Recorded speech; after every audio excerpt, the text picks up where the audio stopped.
Bienvenidos al espacio. En estos 35 minutos nos sumiremos en el futuro de la carrera espacial. Así que abróchense los cinturones y relájense, porque vamos acompañados de la mejor tripulación posible.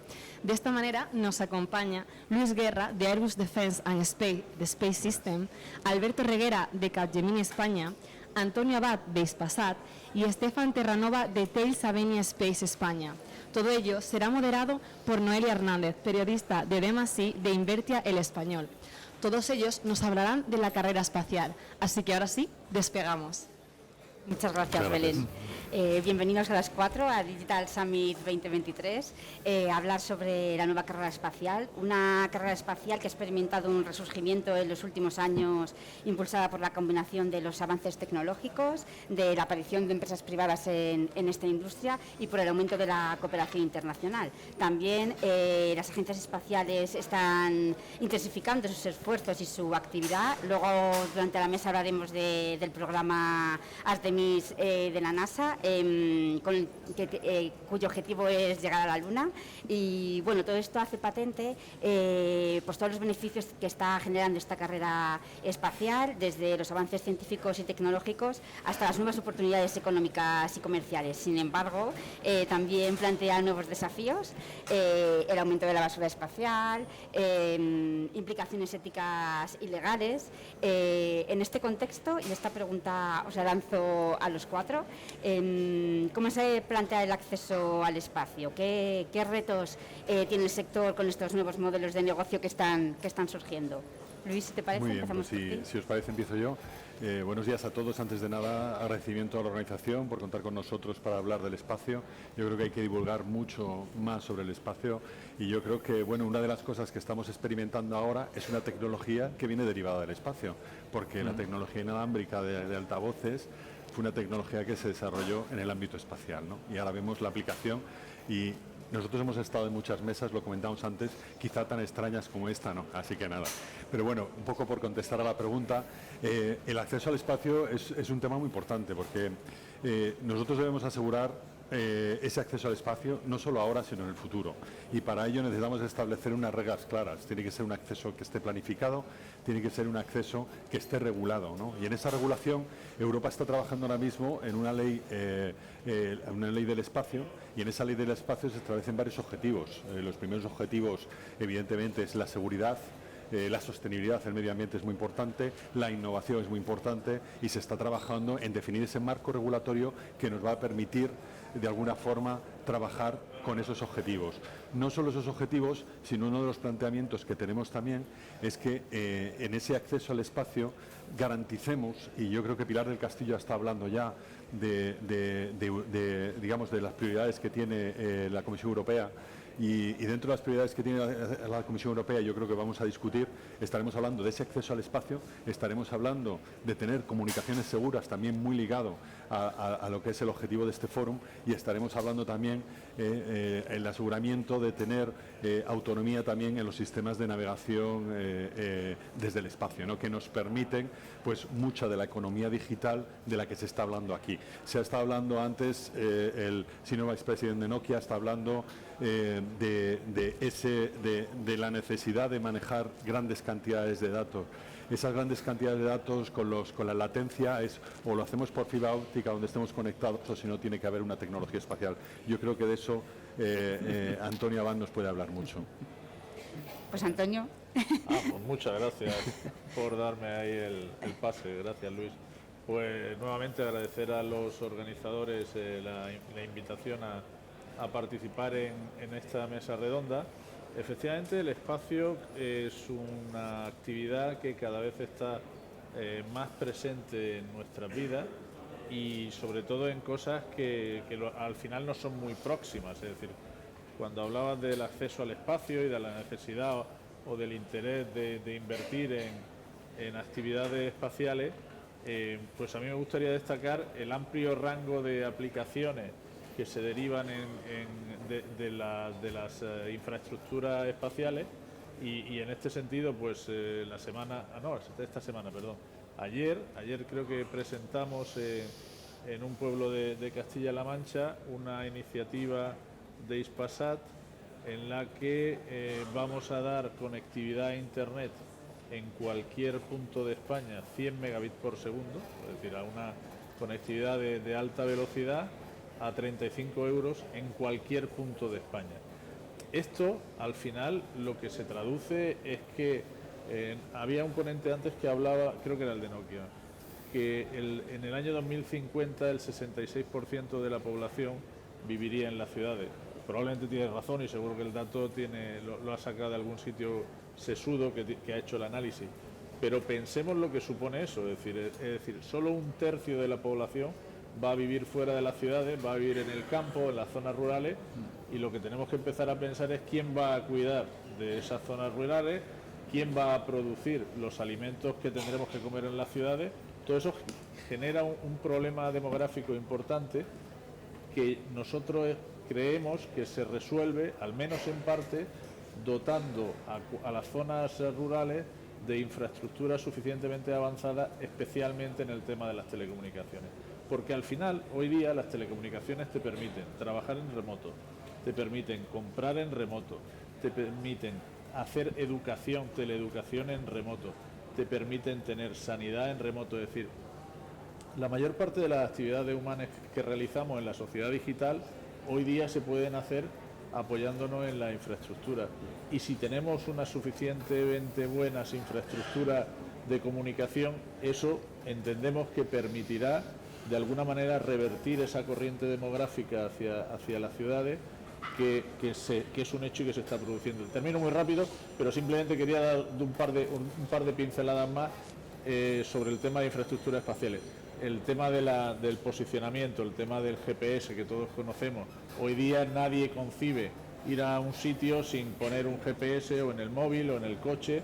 Es decir, todo eso son sistemas o servicios que obtenemos directamente de las infraestructuras espaciales. Y por terminar, pues también comentar que en el futuro, en el tema de comunicaciones seguras, estamos trabajando también en distribución de clave cuántica que nos va a permitir dar comunicaciones seguras en el futuro usando infraestructuras espaciales. ¿Sí? Alberto. Pues desde Capgemini, como empresa de servicios tecnológicos, llevamos pues 30 años presentes y colaborando en el sector. Y como bien han comentado pues Luis y Antonio, hasta ahora vemos ese boom que hay, ¿no?, en cuanto a servicios, demanda y demás, ¿no? La democratización del acceso al espacio pues genera una serie de retos ahora mismo en el sector, que nosotros desde nuestra visión pues vemos fundamentalmente la escalabilidad de sistemas, ¿no?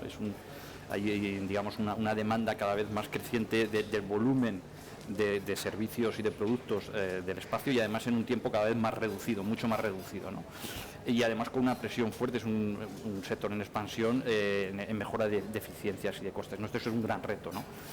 Luego otro reto es también que los sistemas cada vez son más complejos, pero a la vez la democratización hace que el usuario requiera digamos una usabilidad más sencilla, ¿no? Entonces encontrar el balance entre las dos cosas es uno de los retos también que vemos en el sector. El año pasado tengo entendido que fueron unos 5.500 satélites que hay en órbita en servicio. Hacia 2030 esperamos que sean unos más de 50.000.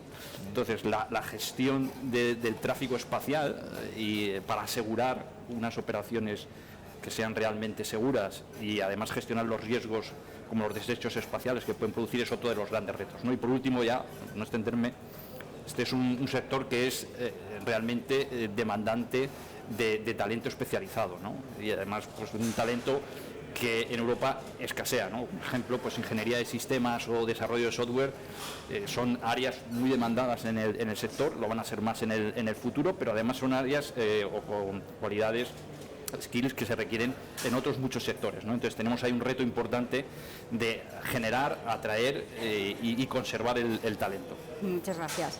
Estefan, desde Thales, ¿cómo planteáis ese acceso al espacio? Bueno, gracias Noelia y gracias a todos por vuestra atención, por estar aquí. bueno, es difícil pasar después de Luis Alberto y Antonio, porque han hecho un resumen bastante completo de lo que representa el acceso espacial en términos de reto, en términos de oportunidad.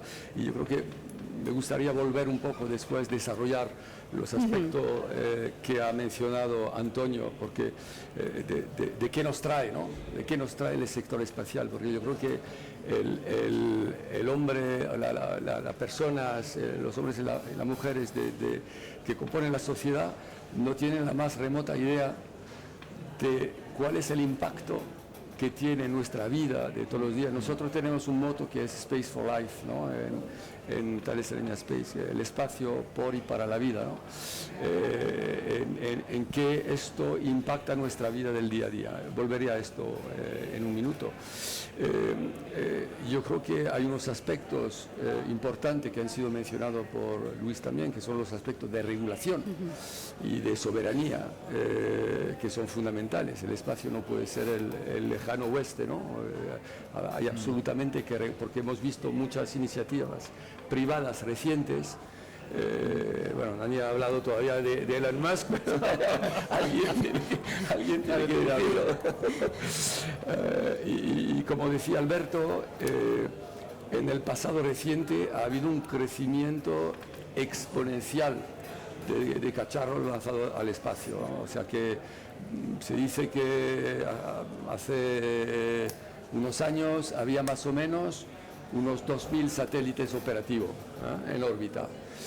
Ya estamos con hoy más de 8.000, de los cuales más de 7.000 en órbita baja. Y como decía Alberto, pues en cuestión de menos de 10 años, pues eso se va a multiplicar todavía por un factor 3 o 4. Entonces yo creo que la palabra clave es el acceso al espacio tiene que ser sostenible. Yo creo que eso es absolutamente fundamental, porque las bondades no son muy conocidas, entonces nosotros del sector tenemos que trabajar, tenemos que hacer un lobby para que la gente sepa qué nos trae el espacio en todas sus dimensiones, exploración, conocimiento del universo y tal, pero también en nuestro día a día, como decía antes, que cuando acaba la vida útil de un satélite no quede ningún debris en órbita, y eso es fundamental que trabajemos este aspecto. Muchas gracias. Uno de los programas más potentes que se están desarrollando ahora por parte de la NASA, en colaboración con la Agencia Espacial Europea, es Artemis, como adelantaba en la introducción, en el que colabora Airbus. ¿Por qué se quiere regresar a la Luna? Creo que es para quedarse, no solo para ir de visita, ¿no? Correcto. Bueno, eso es una de las cosas que solemos decir. Vamos a ver, hay un interés grande en volver a la Luna por muchas razones. Esto ya no es una carrera espacial entre países, sino una carrera espacial por la humanidad. Y es una carrera espacial por la humanidad porque la Luna no solo representa un reto y es motivador el volver a la Luna, sino que nos va a permitir, entre otras cosas, capacitarnos y desarrollar tecnologías que a futuro pues van a tener un impacto muy grande en la economía y en la sociedad. Y esto no es algo que decimos un poco para justificar las grandes inversiones del sector. Es que si nos paramos a ver las tecnologías, y hemos hablado ya de los micrófonos inalámbricos y demás, si hablamos de las tecnologías que se han desarrollado gracias a la tecnología aeroespacial, yo creo que nos damos cuenta la gran evolución tecnológica que hemos tenido. Partimos desde la miniaturización de tecnología que nos hace posibles tener un smartphone o tener una computadora. Las computadoras pequeñas, los laptops, se desarrollaron por necesidades físicas para poder embarcarlas en naves espaciales. Con eso, cámaras pequeñas, los sensores que tenemos ahora mismo en nuestras casas, detectores de humo que tenemos en nuestras casas, se ha desarrollado. La propia termografía infrarroja, ¿no? Los infrarrojos que utilizamos desde el espacio se utilizan mucho en un montón de sectores, tanto públicos como privados, desde emergencias hasta salvamento y rescate, y en infinidad de operaciones también de defensa, evidentemente. Estamos viendo innovaciones médicas. Todo el tema también de incluso las bombas de insulina, ¿no? Que son tecnologías que han ido evolucionando. Pero quería destacar incluso mucho más. El origen de Internet es un origen que viene del espacio. Estamos hablando en una economía digital ahora mismo y gracias a esos sistemas de navegación de posicionamiento hemos introducido conceptos en nuestra sociedad como la uberización de la economía, donde vemos que cada vez más hay una economía digital que se basa en esas infraestructuras que estamos desarrollando. Pero también las pilas de litio, esas pilas de litio que utilizamos ya en todos nuestros dispositivos y en nuestros coches eléctricos. Toda esa innovación viene de la investigación y el desarrollo espacial. Y este es un comentario que quiero hacer un poco hemos tenido una charla preparatoria antes, un poco para enfatizar que en la sociedad sí, o sea, la carrera espacial tiene un coste asociado enorme, pero evidentemente proporciona las capacidades que hoy podemos estar disfrutando de esa economía digital tan potente que tenemos ahora mismo. Entonces, Airbus, evidentemente nosotros estamos encantados de volver a la Luna, tenemos una responsabilidad máxima, es la primera vez que la NASA contrata a una empresa para un elemento crítico, que es el elemento, nosotros hacemos el módulo servicio de la nave Orión, que es el elemento que proporciona potencia, que proporciona electricidad, que proporciona, digamos, tanto el agua como el aire que son necesarios para mantener a los astronautas con vida, traerlos y llevarlos. Quiero decir que tenemos esa gran responsabilidad. Nosotros, evidentemente, el que hayan confiado en nosotros es muy importante. Airbus es una empresa muy potente, más conocida por el mundo de aviones que por el mundo de satélites. Hacemos satélites muy buenos. Yo creo que aquí estamos representando a los líderes del mercado ahora mismo aquí en Europa, TAS y nosotros, y realmente para nosotros es una oportunidad. Nosotros ahora mismo estamos ya trabajando en el 7º módulo de servicio, tenemos contratados hasta 12 módulos de servicio, entonces lo que vemos es que hay un interés muy fuerte, y ese interés no solo es, como decías, para ir a la Luna, sino para quedarnos, establecernos allí, desarrollar tecnologías que nos permitan habitar la Luna, porque si queremos, ¿no? Las primeras misiones van a ser muy cortas, de tripulaciones espaciales, pero en el futuro vamos a tener misiones más largas. Para eso se necesita infraestructura que o bien tenemos que llevar allí o bien la tenemos que construir a través de la bauxita, que podemos convertirla en metales y en oxígeno, con lo cual no tenemos que llevar oxígeno. Estamos ahora mismo investigando y hay un afán muy grande en la búsqueda de agua en la Luna, que sabemos que hay agua, el cómo vamos a explotar ese agua, y entonces pues nos va a permitir eso. Y no solo para explorar la Luna, colonizar y hacer minería planetaria, sino además para potenciarnos y viajar a otros planetas del sistema solar, que ya estamos haciéndolo con la misión de JUICE que tenemos de Júpiter, y en el futuro, cómo no, y llegar hasta Marte y aterrizar en Marte. Las infraestructuras son necesarias para llegar a la Luna y quedarse, pero también las telecomunicaciones. En esto Hispasat está colaborando en un proyecto, el proyecto Moonlight, con la Agencia Espacial Europea. Antonio, si nos puedes comentar un poco en qué está trabajando, en qué punto está. Pues mira, retomando desde donde lo deja Luis, es decir, hay una iniciativa de la administración americana para ir a la Luna y quedarse. Y entonces se lanza el programa Artemis, pero el programa Artemis no solo consiste en los vuelos estos, ha habido una primera misión del programa Artemis y ahora hay previsto una segunda probablemente para principios de 2024. No solo hay estas misiones principales del programa Artemis, sino que hay un montón de misiones en paralelo que no son misiones tripuladas, sino que son misiones robotizadas. Y se estima que en los próximos 10 años habrá más de 250 misiones a la Luna en los próximos 10 años. Estas 250 misiones a la Luna tienen un valor estimado de unos 100.000 millones de dólares. Es decir, en los próximos años se va a hacer una inversión muy fuerte para ir a la Luna. Y eso plantea un reto interesante, y es que esto podemos hacerlo como lo hemos hecho hasta ahora o podemos hacerlo de una nueva manera. ¿Cómo lo hemos hecho hasta ahora? Pues cada una de las misiones, digamos, en términos de necesidades de comunicación, era autónoma, y cada vez que se diseñaba una misión, pues había un capítulo de la misión que era comunicaciones. Y entonces, pues cada misión tenía que desplegar un sistema de comunicaciones autónomo que permitiera que los datos de la misión pues, se pudieran traer a la Tierra y que se conectara con la Tierra para coordinar las actividades de esa misión. Cuando te planteas un volumen de 250 misiones, dices, pues igual no es lo más óptimo. Y entonces empieza a cobrar sentido una primera idea, que es ¿por qué no desarrollamos una infraestructura común de telecomunicaciones? Coño, pues parece que tiene sentido, ¿eh? Y entonces, bueno, pues se plantea este tema, se empieza a trabajar fundamentalmente entre NASA, la ESA y JAXA, la agencia japonesa, y se plantea esto, una infraestructura común, se establecen una serie de estándares y de arquitecturas para que todas las misiones puedan utilizar esa infraestructura común que se va a desplegar, con lo cual te quitas una parte de CAPEX de las misiones, que se te convierte en un OPEX, porque al final esas misiones lo que harán es simplemente pagar un servicio de comunicaciones en vez de tener que hacer toda la inversión de desarrollar el sistema.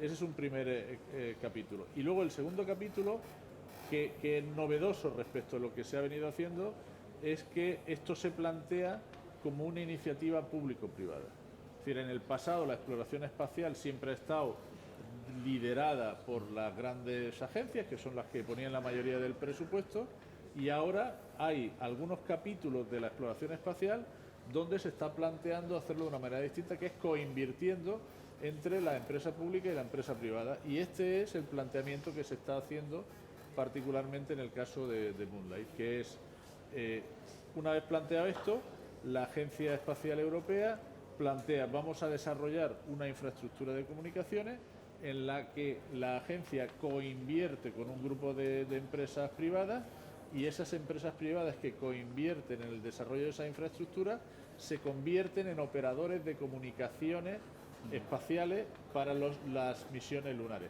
Tengo que precisar que cuando hablo de comunicaciones ahora utilizamos un sentido muy amplio que incluye comunicaciones y lo que llamamos PNT, que es posición, navegación y tiempo, que es tan importante como las comunicaciones, porque lo comentaba antes con el GPS, o sea, nosotros nos hemos acostumbrado al tema del GPS. Ahora imaginaros llegar a la Luna y posicionarte en la Luna, es decir, ¿dónde estoy? Pues mira, el cráter aquel parece que era, ¿no? Al final vamos a desplegar un sistema equivalente al GPS en la Luna que permita a los astronautas, cuando estén en la Luna, mirar el cacharrín y decir, ah, no, el cráter este se parece al otro, pero estoy tal. O sea, eso se va a dar. Y se va a dar con un servicio, como digo, que vamos a dar empresas privadas, entre las cuales está Hispasat, lógicamente, en una coinversión pública con la Agencia Espacial Europea, y todo esto coordinado con diversas agencias que serán usuarias de este sistema. Hemos adelantado que esta carrera espacial es posible gracias al avance que se está produciendo los desarrollos tecnológicos. Alberto, ¿cuáles son esas tecnologías habilitadoras que van a permitir avanzar en esta nueva carrera espacial? Bueno, pues por aunque ya hemos adelantado sí, algunas. Lo que ha comentado Luis, y enlazando pues con esas 250 misiones robotizadas que ha comentado Antonio, pues claramente el tema de los vehículos autónomos y no tripulados van a requerir el uso, sin lugar a dudas, de inteligencia artificial para ejecutar de manera correcta ese tipo de misiones, ¿no? Machine Learning será otra de esas digamos, tecnologías que van a entrar. Y sin lugar a dudas también, debido a lo que comentábamos también, ese reto de escalabilidad en el sector y demás, todo lo que facilite la flexibilidad en costes y reducción de tiempos en fabricación. Nosotros desde Capgemini lo contemplamos como el Intelligent Industry, la industria inteligente, la combinación de métodos de fabricación en 3D, combinados con la inteligencia artificial y además con las gemelos digitales, pues va a permitir abordar toda esta serie de misiones masivas en el futuro. 5G, sin lugar a dudas, también será una de las tecnologías, y ya lo es, que debido pues, a los problemas que se están solventando de latencia con las constelaciones de órbita baja, van a permitir digamos, un mayor caso de usos, pero también van a requerir digamos, el uso masivo de tecnologías asociadas de nuevo a la inteligencia artificial, a Big Data, para ejecutar esos casos de uso, ¿no? O sea, Satellites as a Service, Data as a Service y Ground Station as a Service es algo que empezamos a ver y que se verá en el futuro, ¿no? Y por terminar, Quantum, lo ha comentado antes Antonio, eso será una revolución no solo para este sector, ¿no? Sino para muchos sectores. Las tecnologías Quantum serán disruptivas en el futuro. Estefan, quería contigo que me comentaras, bajamos del espacio a la Tierra, esas tecnologías que se están desarrollando para llegar al espacio, tendrán aplicaciones aquí, algunas ya las ha comentado Luis, pero ¿qué nuevas perspectivas se abren? Sí, sí, desde luego, es lo que había introducido antes, ¿no? Y mis compañeros aquí ya han dado pinceladas. Hemos hablado de la importancia de los medios satelitales para vertebrar el territorio, ¿no? El satélite es el único medio que permite reducir el digital divide, ¿no? La brecha digital, ¿eh? Y esto no se dice lo suficiente. O sea, para dar servicio de telecomunicación, de acceso a la red, a internet y tal, en medio de la España vaciada o me da igual, donde sea, el único medio es el satélite. Hemos hablado mucho de los servicios de posicionamiento. Entonces se habla mucho del GPS porque es el que todos conocemos, pero no sabemos que hay un sistema que es europeo, que es el Galileo, y el Galileo, las aplicaciones de Galileo están en contacto, digamos, con el 13% del PIB europeo. O sea, es absolutamente brutal, ¿eh? Es un sistema mucho más preciso que el GPS, que está totalmente desarrollado en el seno de la Unión Europea y en concreto en España desarrollamos el 15% de Galileo. O sea, mucho más que el peso de España en el PIB, o sea, más o menos el doble, con tecnología española. Y esto va para el posicionamiento de coche, pero también para aterrizar aviones y todo lo que podéis imaginar. Podemos hablar también, por ejemplo, de las importancias de las misiones Copernicus de la Agencia Espacial Europea, que permiten monitorar el cambio climático, ¿no? Monitorar en tiempo real la concentración de CO2 en la atmósfera, el nivel de los océanos y de los ríos con una precisión de 1 milímetro, y todo este tipo de aplicaciones que también son fundamentales para afrontar este reto del cambio climático. Y esto sin el satélite no es posible. También cosas tan triviales que damos tan por sentado como la predicción del tiempo. O sea, hemos lanzado ahora en diciembre el primer satélite de la tercera generación de Meteosat. O sea, es el 13º satélite y el primero de la tercera generación que va a venir, que está llegando a su órbita y que nos va a dar unos datos mucho más precisos de la evolución del tiempo y con cosas muy novedosas como, por ejemplo, estudio de los rayos, viene con unos sonders de nueva generación que permiten analizar los fenómenos extremos en tiempo real y esto, pues, para la predicción de las catástrofes naturales y la gestión de las catástrofes naturales es absolutamente fundamental.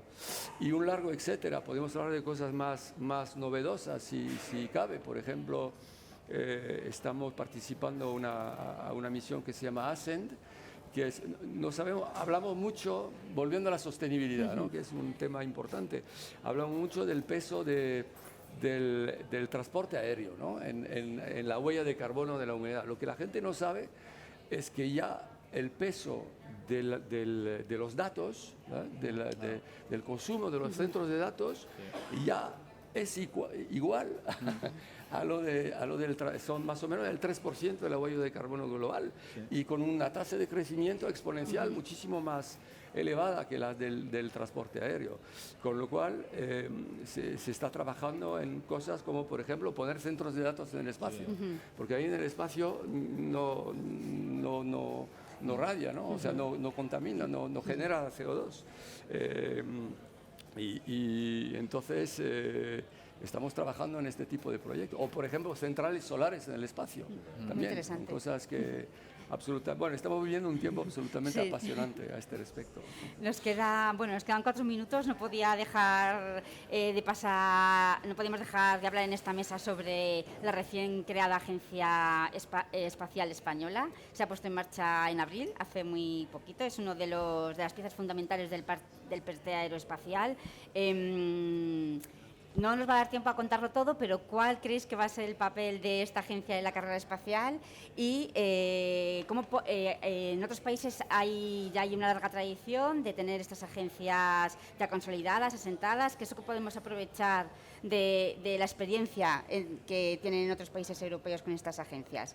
Por ejemplo, si quieres, Alberto, empieza tú. Pues yo, muy breve, nosotros trabajamos con las principales agencias desde hace muchos años, el CNES francés, el DLR alemán, el ASI italiano, la Agencia Espacial Europea. La semana pasada en el París hicimos un memorándum de intenciones para desarrollar 5G en espacio y hacen una labor esencial de vertebrar el sector, de garantizar la soberanía tecnológica del país, pero también con una visión supranacional y coordinada, y son para nosotros también un elemento esencial luego en la ayuda de la exportación de activos hacia mercados internacionales, ¿no? Por dejar a mis compañeros. Yo un poco por continuar y no intentar solaparme, una de las cosas importantes también es que esta creación de la Agencia Espacial no solo tiene en cuenta los intereses nacionales de las distintas instituciones, ministerios y demás, desde telecomunicaciones, Ministerio de Defensa, Transportes, etcétera, en total 11 ministerios. La parte importante es que también la industria tiene voz. Entonces estamos representados por el vicepresidente del Consejo de Espacio de TEDA, que es la Asociación de Empresas Aeroespaciales aquí en España, y realmente tenemos una agenda muy importante tecnológica que estamos evidentemente en discusiones precisamente para desarrollar ese Plan Nacional del Espacio que nos permita desarrollar esas tecnologías, esas capacidades en función de las capacidades existentes en España, pero también evidentemente de las ambiciones que tenemos nosotros como industria y los intereses que tiene las instituciones. Y paso la palabra porque si no me enrollo mucho. Pues yo aprovecho estamos intentando entre todos dibujar, creo, la foto completa, y a mí me gustaría destacar un par de temas. Otro aspecto importante de la agencia española creo que va a ser el desarrollo de un programa nacional de actividades espaciales. Esto es algo que existía en España hace años, se perdió en un momento determinado, y creo que es muy importante que la agencia retome esto para poder preparar a la industria española para participar. La industria espacial es una industria muy global, es una industria muy internacional, es una industria exportadora, es una industria muy global. Y en ese sentido necesitamos que haya programas nacionales que permitan que la industria nacional se prepare para competir internacionalmente en estos mercados.